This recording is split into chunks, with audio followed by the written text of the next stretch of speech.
किसी ने बड़े कमाल की बात कही है कि कितना भी ज्ञानियों के साथ बैठ लो, तजुर्बा तो जीवन में बेवकूफ बनने के बाद ही आता है। नमस्ते दोस्तों, मैं हूं आरजे कार्तिक। एक बहुत पुरानी कहानी है। एक बार यमराज ने अपने देवदूत को धरती पर भेजा एक स्त्री की आत्मा लाने के लिए। देवदूत जब धरती पर आए तो देखते हैं कि उस महिला की 3 छोटी बच्चियां हैं। तीनों रो रो के बुरा हाल हो रखा है। घर में पति की पहली ही मौत हो चुकी है, कोई संभालने वाला नहीं। देवदूत का हृदय पिघल गया। वो लौट के वापस यमराज के पास गए खाली हाथ और कहा कि क्षमा करना, मैं आत्मा नहीं ला पाया। आपको पता नहीं है नीचे क्या चल रहा है, उसकी 3 छोटी बच्चियां कौन संभालेगा। और वो जो महिला है उसके घर में कोई बचा भी नहीं है उन बच्चियों का ख्याल रखने वाला। मुझसे नहीं हो पाया। मैं तो कहता हूं कि आप उसे थोड़ा और जीवन दो ताकि उसकी बच्चियां बड़ी हो जाएं। उसके बाद उसे बुला लेना, उसकी आत्मा को बुला लेना। यमराज क्रोधित हो गए। उन्होंने कहा कि अच्छा, मतलब तुम उससे बड़े हो गए, उससे ज्यादा समझदार हो गए जो मृत्यु और जन्म निश्चित करता है। तुमने अपने जीवन का सबसे बड़ा पाप कर दिया। तुम्हें धरती पर जाना होगा और इस सजा को भोगना होगा। तुम जब तक अपनी मूर्खता पर 3 बार ना हंस लो तब तक तुम वापस नहीं आ सकते। देवदूत को तब भी लग रहा था कि मैं सही हूं, लेकिन सजा मिल गई थी, भोगनी थी। तो अपना दंड भोगने के लिए देवदूत जो था उसी देश में, उसी धरती पर आ गिरा जहां से वो आत्मा लेने के लिए गया था। एक शहर में सड़क किनारे फटे हाल जो है मनुष्य रूप में पड़ा हुआ था।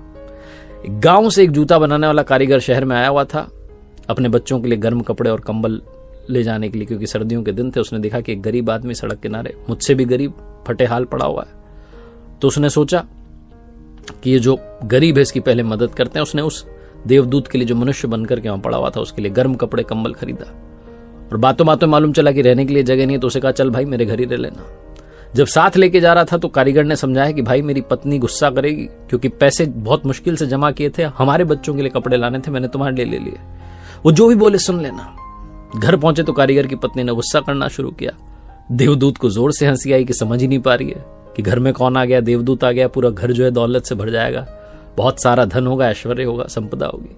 समझ ही नहीं पा रही है, बस ये देख रही है कि भाई मेरे बच्चों के कपड़े नहीं आए। वैसे भी इंसान ज्यादा दूर का कहां देख पाता है। तो कारीगर ने पूछा भाई हंस क्यों रहे हो? तो उसने कहा मैं अभी नहीं बताऊंगा, 3 बार हंस लूं तो फिर पूरी बात बताऊंगा। कारीगर की पत्नी ने थोड़ा गुस्सा किया। उसके बाद वो रहने लग गया देवदूत। जो काम कारीगर कर रहा था जूता बनाने का, वो देवदूत ने करना शुरू किया और इतना कमाल का काम करना शुरू किया कि पूरे देश में ख्याति फैल गई।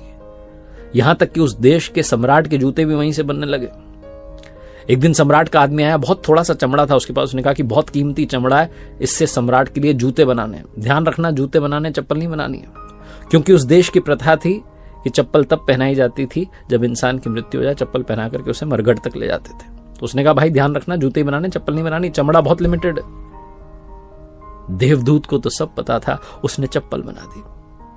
जो कारीगर था जूता बनाने वाला, जो लेकर आया था उसे अपने घर में, उसे गुस्सा आ गया। उसने कहा तुझे समझ नहीं आती, तू मरवाएगा, फांसी दिलवाएगा। सम्राट के लिए जूते बनाने थे, इतना ही चमड़ा बचा था, तूने चप्पल क्यों बना दी?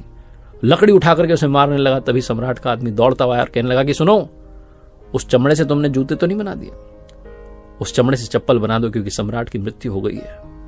और सम्राट तो चाहते थे उस चमड़े से बने हुए जूते पहनना, लेकिन चप्पल पहनाकर ही उन्हें मरघट तक ले जाया जाएगा। इन्होंने तुरंत चप्पल ला करके रख दी कि तैयार है। सम्राट के आदमी को सूझा नहीं, फटाफट लेकर के भाग गया।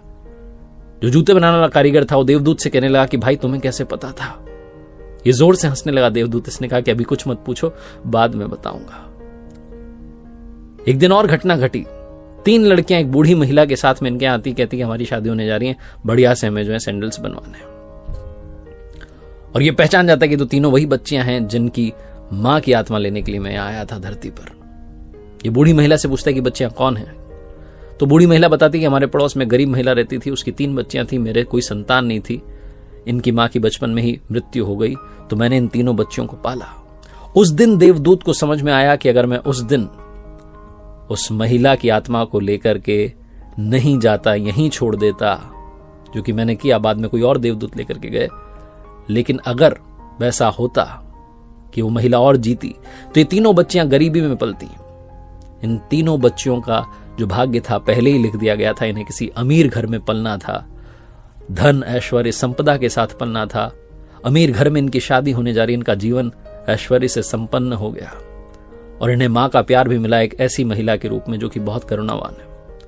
उस दिन देवदूत तीसरी बार हंसा, जोर जोर से हंसा, और जूते बनाने वाले कारीगर ने पूछा कि भाई अब तो बता दे। तब देवदूत ने पूरी बात समझाई और कहा कि मैं अपना दंड भोग रहा था मुझे आज समझ में आ गया कि जो ऊपर वाले का खेल है उससे बेहतर कोई जानता नहीं है।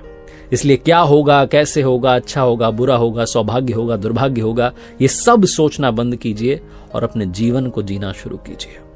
एक बार फिर से वही बात जो अक्सर आपसे कहता हूं, ऊपर वाले के आशीर्वाद, अपनी मेहनत और अपनों के प्यार के साथ कर दिखाओ कुछ ऐसा कि दुनिया करना चाहे आपके